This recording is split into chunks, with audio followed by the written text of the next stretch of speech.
Hey guys, Andrew Klinger here, and so this series is going to be just kind of like a hangout a commentary while I process an image from start to finish. So this is not going to be a complete tutorial. I'm not going to teach you how to use each tool, but for those of you that are familiar with PixInsight, hopefully you could pick up a thing or two on how I process images. So I will be like giving out some tricks and hints here and there on how I do things, but I'm not going to go in depth on anything here. It's just going to be kind of a walkthrough with me as I process an image. I'll try to edit out any process times that are longer than a few, like 30, 20 seconds or anything like that. But other than that, this will have like minimal like post editing done. I'm just going to kind of upload the videos as is. All right, so I'm going to be working on some hydrogen alpha data from M17, the Swan Nebula. And right now I have about 4 nights of data on that, and I haven't done anything to it yet. So this is going to be straight from the camera, and I'm going to go through firstly and remove any bad frames. I'll just open these up and blink night by night. This is the first time I'm looking at these images as well. So that way you'll get my first impressions on these. Alright, so I have 4 nights of data. I'm going to start on the first night.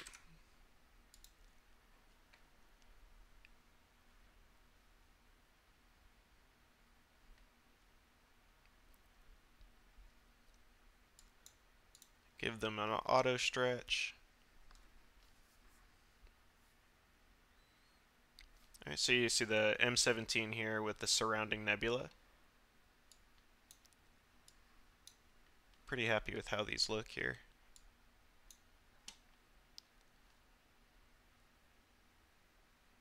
So I'm just going to go through and figure out which frames I need to remove, whether that is from sunset or sunrise, or clouds, or star trailing from bad tracking. Easiest ones to remove are just going to be from the sun rising. So I'll figure out where the good frames end here and remove those.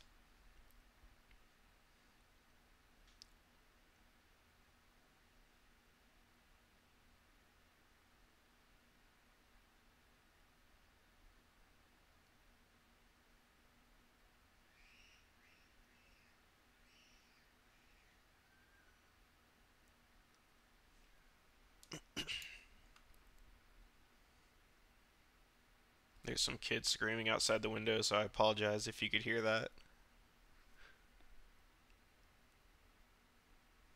Okay. And I know there's like weighted processing scripts to do this all automatically, but I prefer to do it by hand. Alright, so I'm going to move these bad frames to just a folder.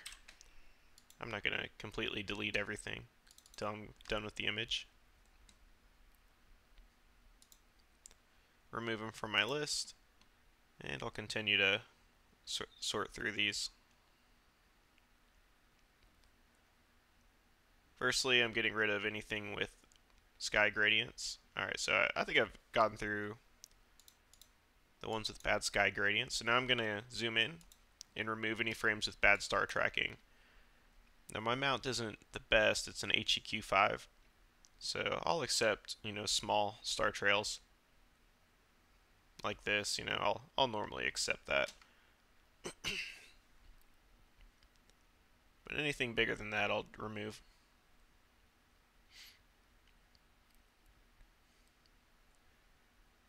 Yeah, this one I think I'm going to remove.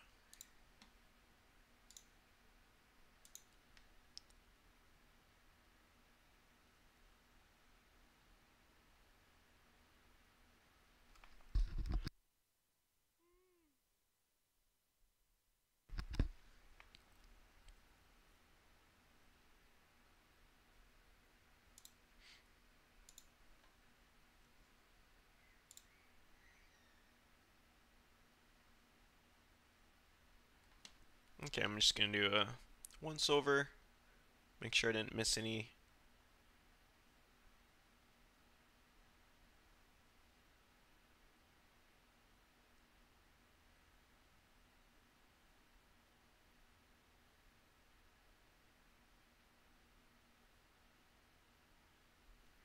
This one's a little out of focus.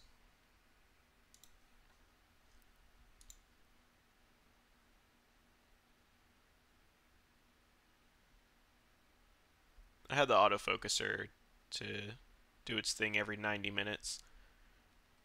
So there must have been a temperature drop sometime before the meridian flip there. But I think that's alright. These all look pretty good.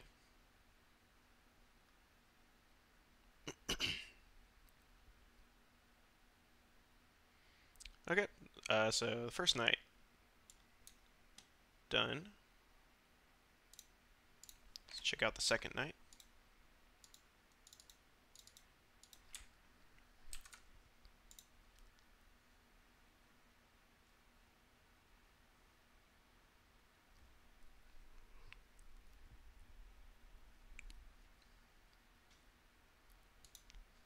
Give him an auto stretch.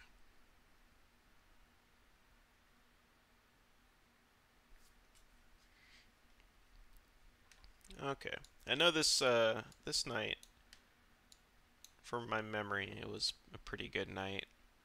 I started imaging pretty early, so I'll remove some of those first frames there. And I will pick out a single frame from all 4 nights, just a single frame, to be the reference image. So I'll probably pick it from this night. These all look pretty good.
Okay, looks like I took care of the sunrise and sunsets. I'm going to zoom in for tracking errors now.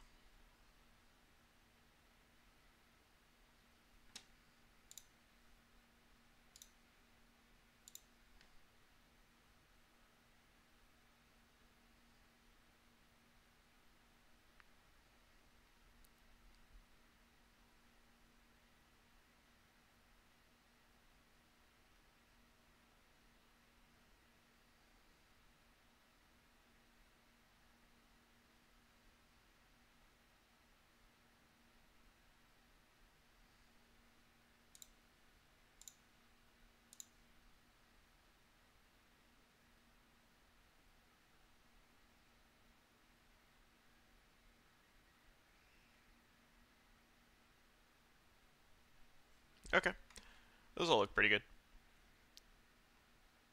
So I'm going to find just whatever I think the best frame is. Doesn't have to be the best frame, just one with small stars and a nice contrast between the background sky and the nebula.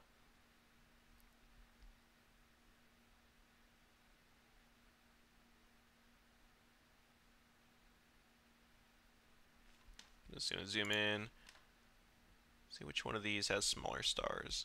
I don't think it really matters.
Okay, this is a good average frame.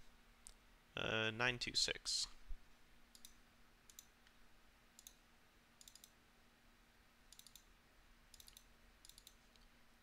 Just gonna tag it.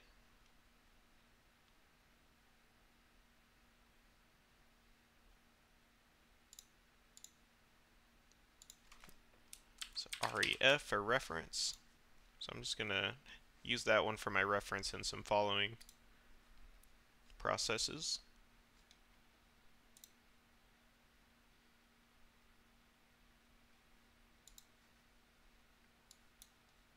Okay, blink is acting up.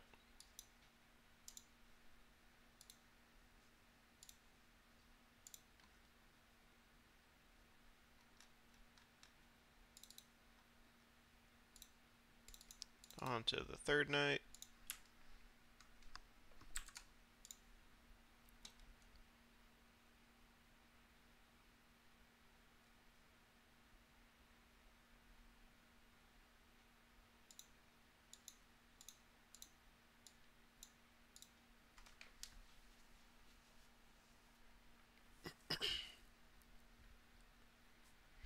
This night was not great, so I'm expecting to throw away quite a lot here.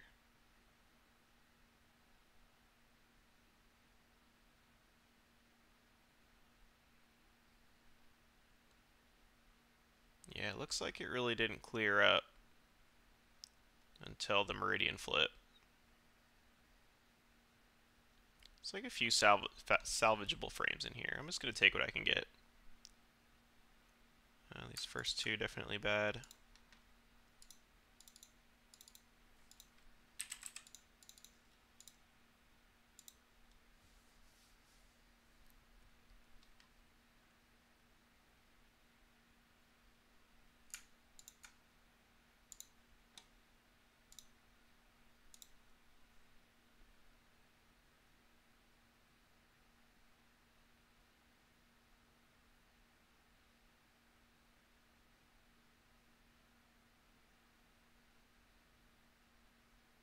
Now those, the ones that I just flipped through, they're not terrible. I can still see the faint nebula.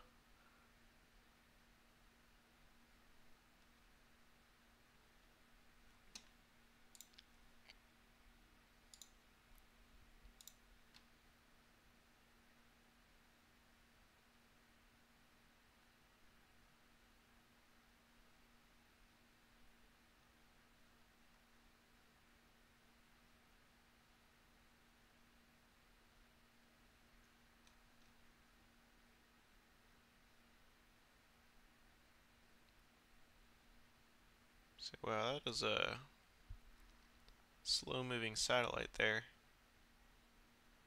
to traverse the whole frame in 10 minutes.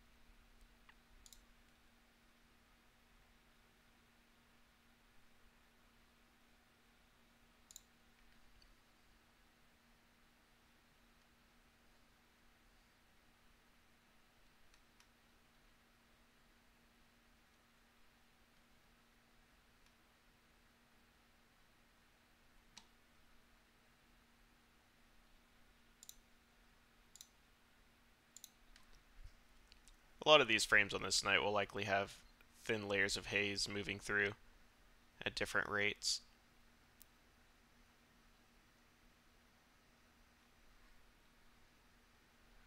But I think I'm going to keep them. They're definitely not terrible frames, just not as good as the previous nights.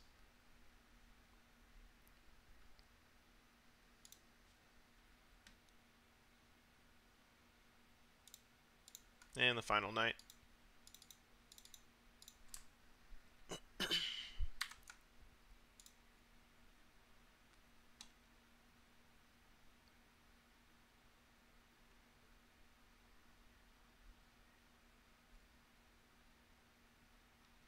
Great start there.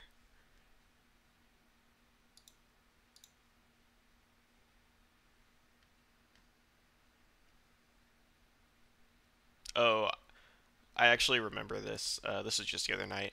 I was guiding on a hot pixel. So that's what happens when you guide on a hot pixel.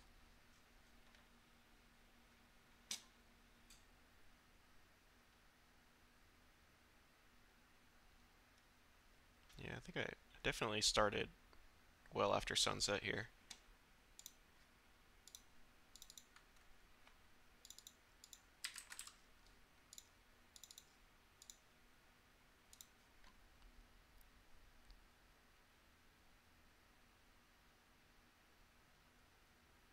This was a very good night.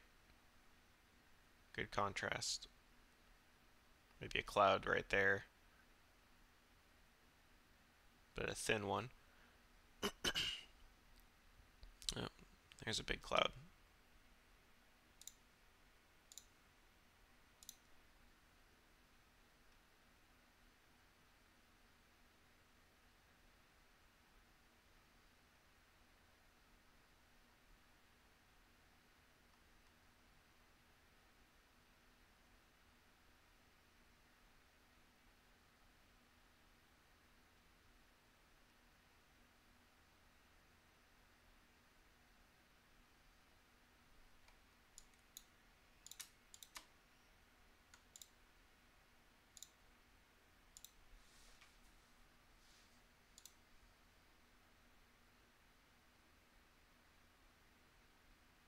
Yeah, some thin clouds in this night as well.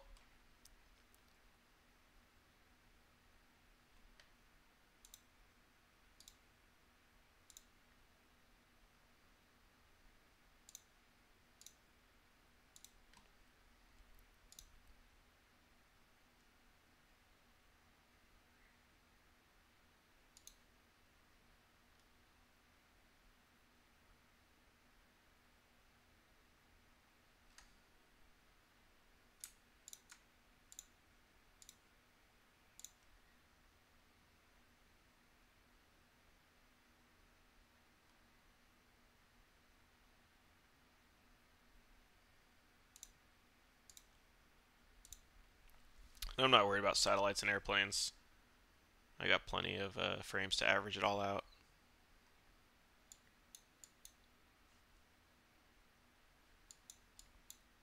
So that looks just like a standard airliner. Sometimes you can see the fuselage of the body if they have the lights underneath the aircraft.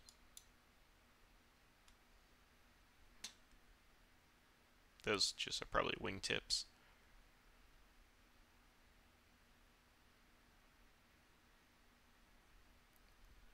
Okay, I'm gonna go look for tracking errors.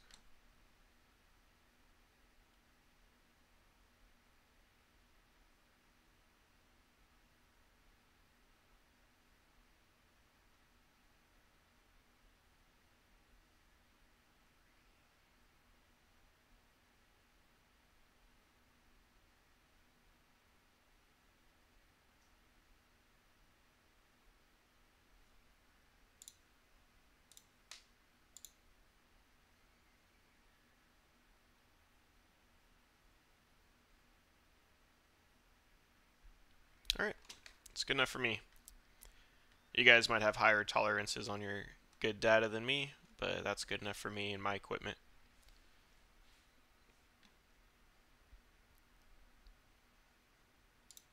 Okay, I'm gonna check out my flat frames now to make sure they look alright. I did not tear down my equipment over the 4 nights, so I just have one set of flats.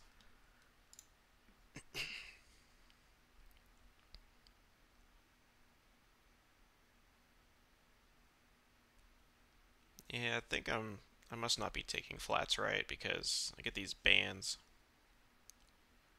But taking the flats to where it averages out. Yeah, I need to work on my flats capturing. I'm not doing something right. Might need to just take longer exposures.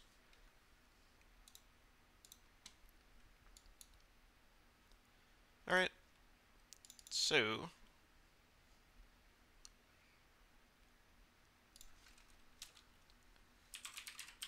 we're going to calibrate, register, integrate, and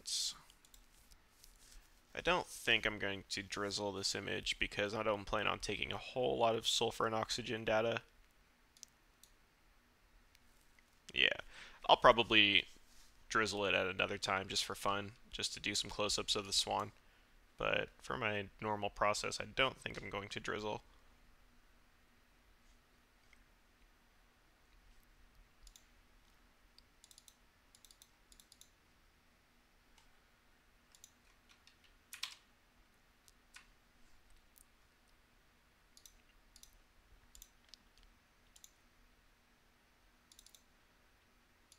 And I did just take darks and bias the other night. I should have moved these before I started recording, so I'll just have to cut this part out.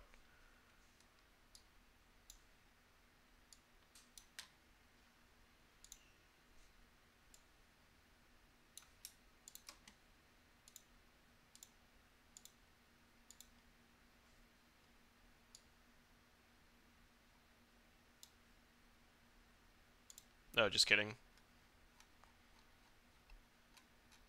That transferred in like less than a second. Now I'm not going to open up each bias and dark frame and check it out. I'll just check out the master whenever it compiles them together. Alright, so done with the tedious part there. Again, if you've actually managed to watch this video this far, you're in it for the same reason I am. This isn't really a fun video. Alright.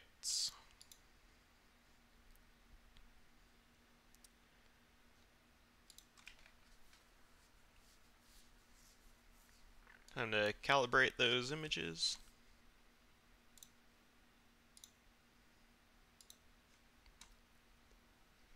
Now, I'm not totally used to this setup yet. They've changed it. They've got rid of the normal pre-processing script and changed it to this one, which I'm not totally quick at working with yet, so don't mind me if I spend a few extra minutes going through each and every setting.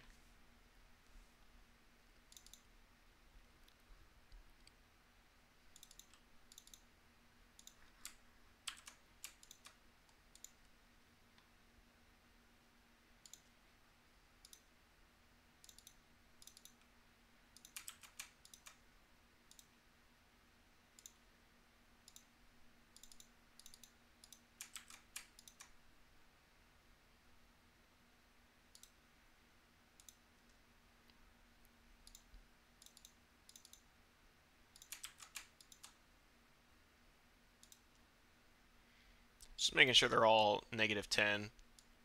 Making sure the cooler didn't crap out. Cool, looks good.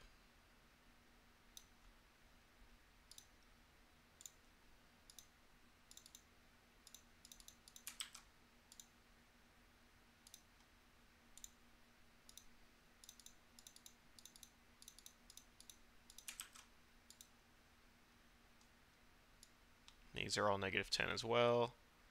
This one is not, so let's get rid of that.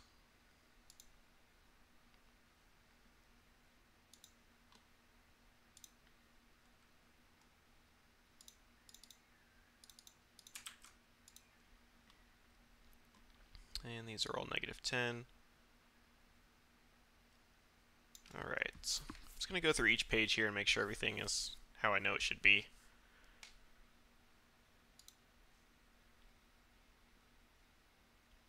So I set it on default values, by the way.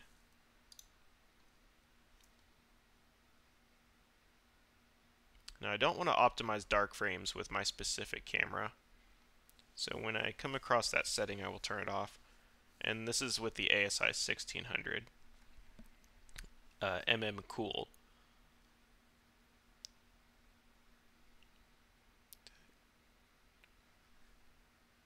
newer cameras, I'm pretty sure you can leave the optimized dark frames on, but with this specific camera, it calibrates the amp glow out a lot better without optimized dark frames on. No settings there.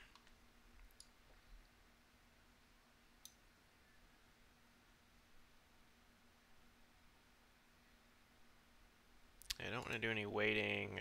I'm going to register it and integrate it manually after this. So I don't need any of that. Calibration. Bias. Dark. Flat.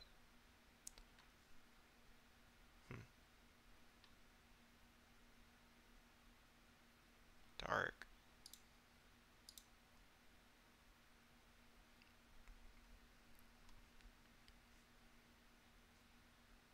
I'm not sure if I'm supposed to have that checked or not. Probably not. I'll leave it at default though. I see it has an X there anyway, so it shouldn't do anything.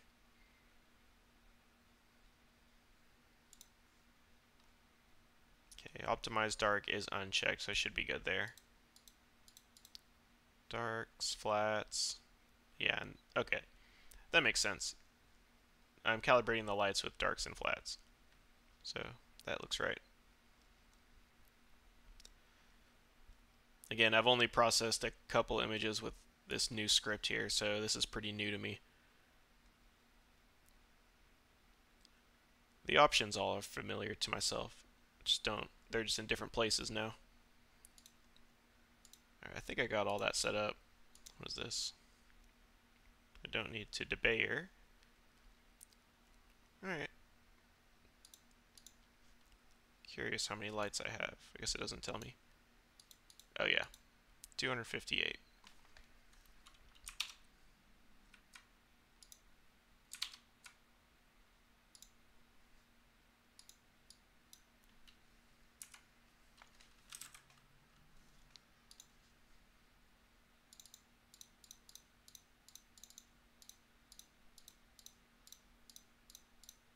Uh, 21.5 hours.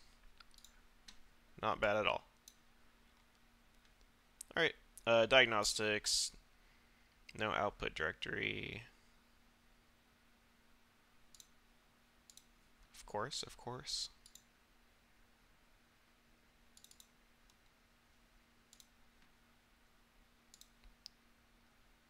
Okay. Hopefully this doesn't take too long. I'll edit the video if it takes a while.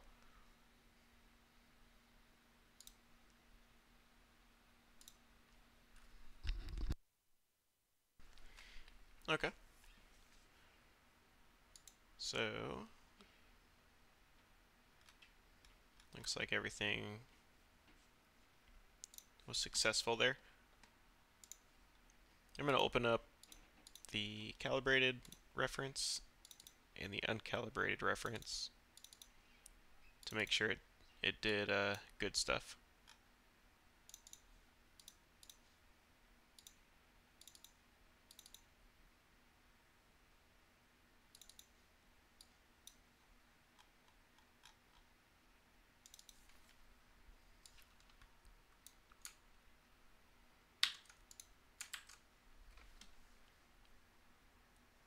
Alright, so the image on the right,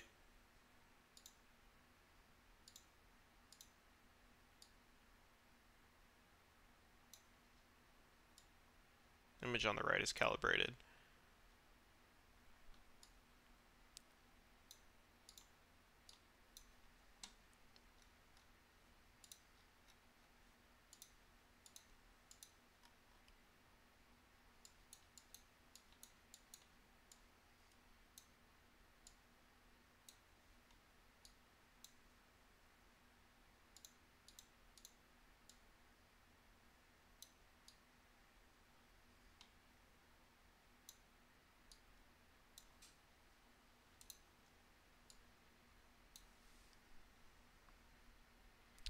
Yeah, you can see, maybe hard to tell on recording. Let me zoom in more. The one on the left is peppered with these white hot pixels. they have been successfully removed. Cool. Contrast on everything looks good. That's probably some vignetting. The flat's corrected. Alright, so I'm happy with that.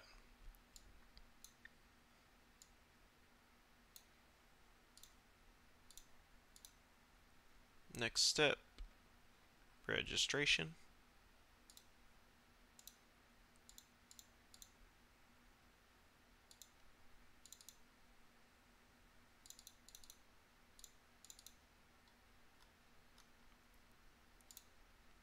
Choose my calibrated reference for the reference image. I'm going to align all the calibrated lights to that.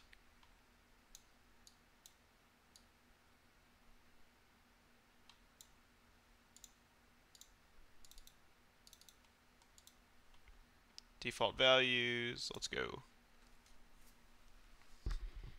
Okay, you'll notice I did leave generate drizzle data checked.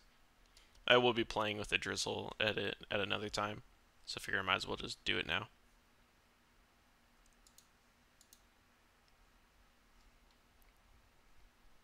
And finally, image integration. Let's stack them all up.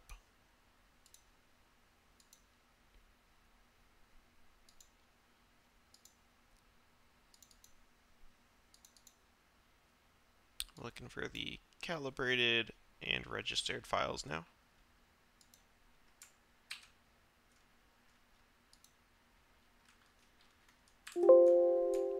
My hand was not on the right side of the keyboard.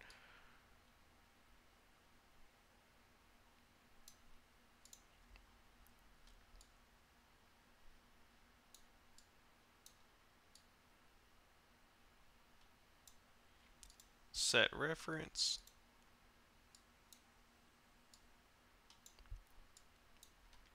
And I'll just go through.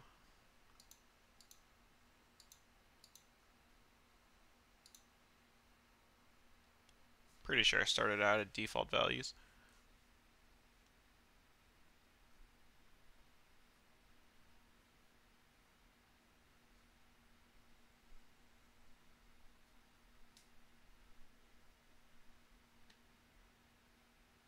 I'm not gonna make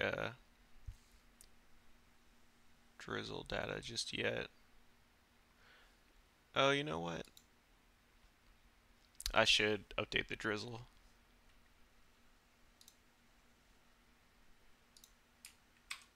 That way I don't have to do this again. It's fairly quick.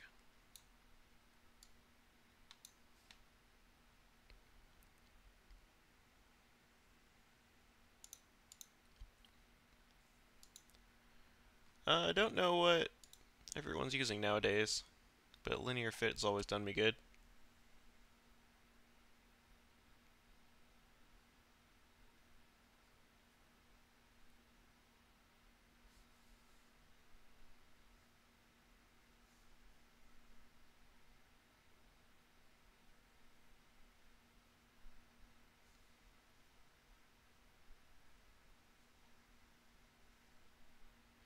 Yeah, that generalized extreme student deviate and robust Chauvinet rejection.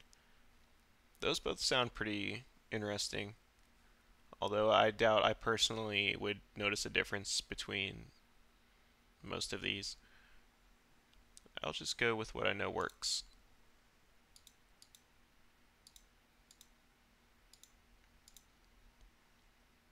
This is new.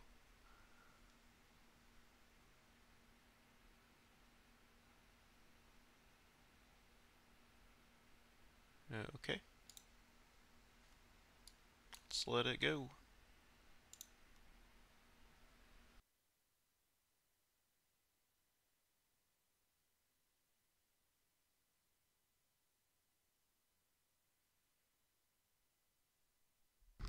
Alright. Let's check out the rejection maps, make sure everything looks normal.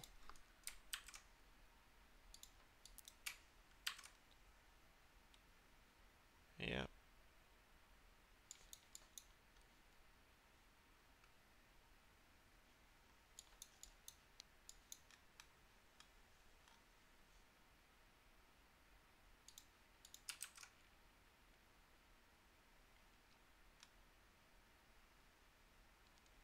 rejection low. Now, why would it be rejecting the nebula? Unless I'm not reading that right.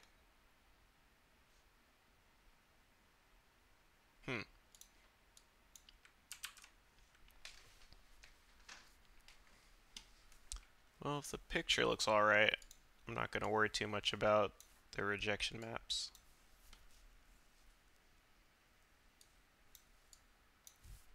And it does look pretty good.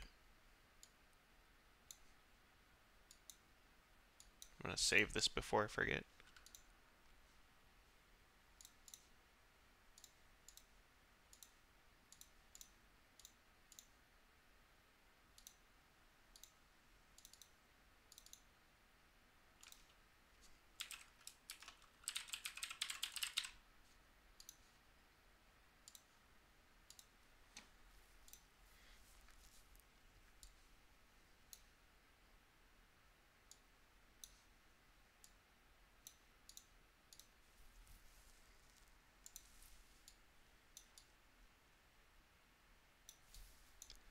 Cool dark dust lane features in here.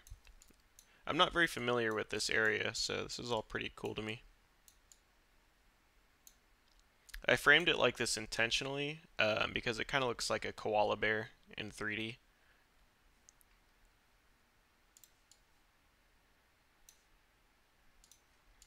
So that's no stretch applied. That's how bright that Swan Nebula is at 5 minutes. At like f4-ish.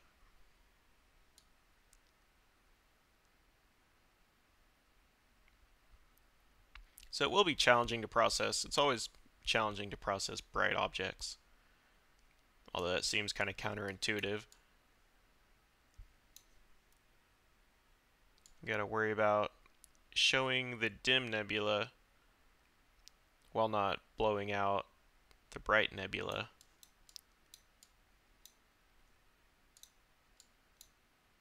Cool.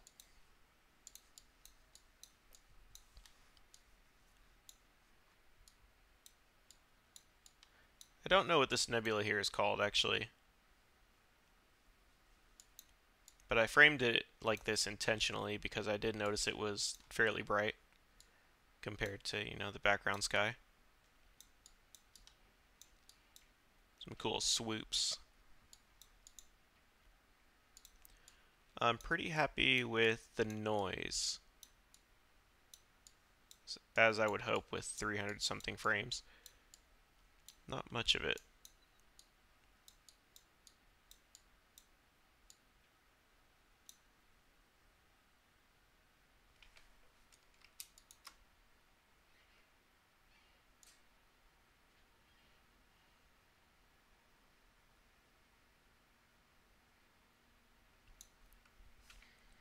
Cool. So just as a fun little experiment, I'm probably going to cut the video here in a second, but I do want to drizzle this area. It shouldn't take too long. Just of the Swan. So this is full resolution. Let's see how close we can get.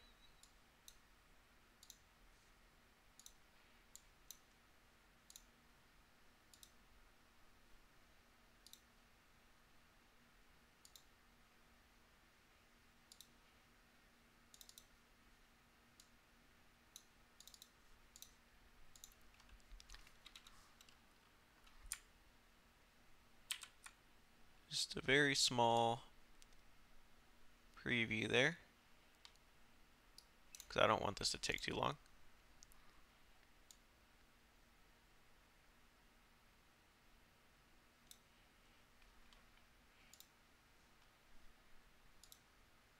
Yeah, that'll work.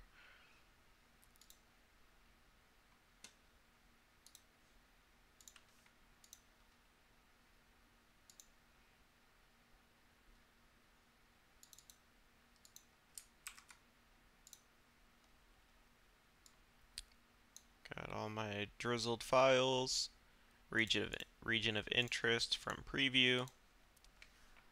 So this should be very, very quick. We'll try a scale of 2 first, and then we can move it up, see how close we can get.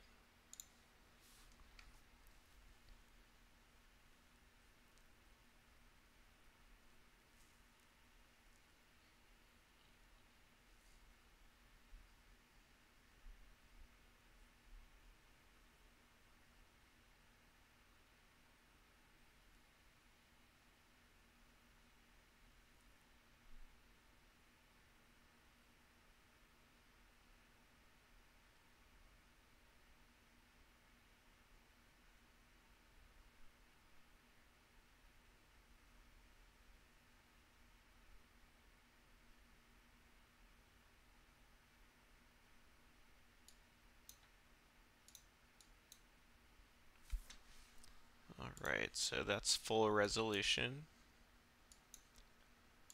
That's full resolution of the original image.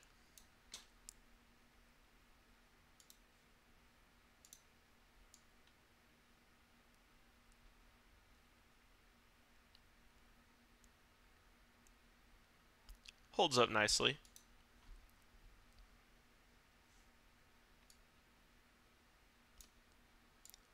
Let's go deeper.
Cool. I like doing little crop edits like this. Once I have all the SH and O data, I could do like just a crop edit of like just the swan. It's starting to lose resolution, but it's still fun to just play around with. Yeah, it's getting kind of blurry there, but yeah, you might be able to do some tricks to clean it up.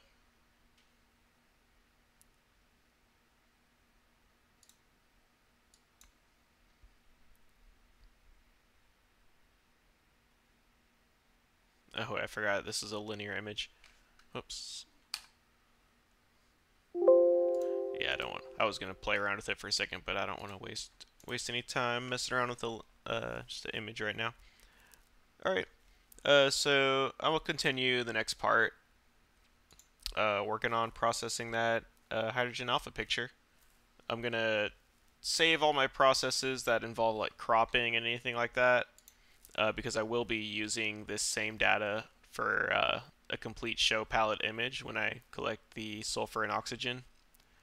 But until I make the next video, hope you guys weren't bored to death watching me sort out bad frames and stack an image.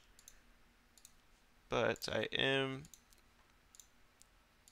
very happy with the outcome, which one more time looks like this. Not sure what my final orientation will be with this image. I think I'm leaning more towards this. But yeah, thanks for watching, guys. Catch you guys in the next one.